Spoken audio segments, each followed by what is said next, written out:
le plus important, c'est l'âme.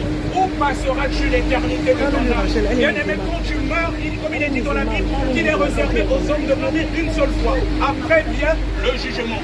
Quand nous mourrons, il n'y a que deux endroits. Soit l'âme va au séjour de mort qu'on appelle l'enfer ou le paradis. Et c'est pendant que tu es sur cette terre que tu dois te repentir.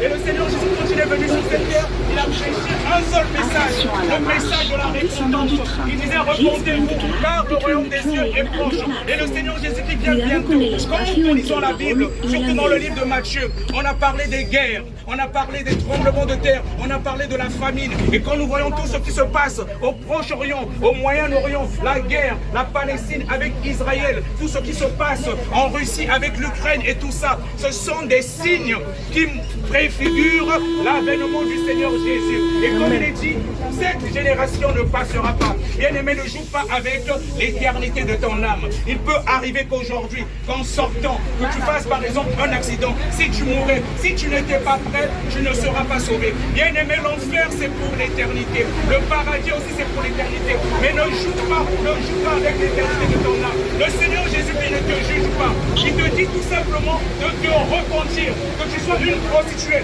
que tu sois en train de parler à quelqu'un, que tu sois un voleur, que tu sois un criminel. Jésus t'aime. Comme il a dit à la femme adultère, quand les gens voulaient la laminer, la prostituer, il a dit que celui qui n'a jamais péché jette la première pierre. Et ils n'ont pas été capables de jeter la pierre. Et il a dit à la femme, je ne te condamne pas, mais va et ne pêche plus. Le Seigneur Jésus dit la même chose aujourd'hui. Il ne te condamne pas, il te dit, va et ne pêche plus. Et je veux dire à quelqu'un, peu importe ta condition, peu importe les problèmes que tu as, je peux être oppressé par des maris de nuit, des femmes de nuit, qu'on appelle des incubes, des succubes. Tu ne dors pas bien, tu es oppressé.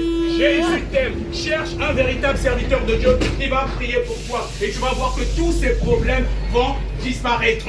Tu peux venir aussi chez nous à l'église, dans les zones. Nous allons vous donner, pour ceux qui le veulent bien, des prospectus, des dépliants, où il y a les numéros de téléphone, où vous pouvez nous joindre. Peu importe ton problème, on va prier pour toi. Et c'est gratuit, on ne vous demande rien. Le Seigneur Jésus, quand tu priais pour les malades et tout, il a donné gratuitement.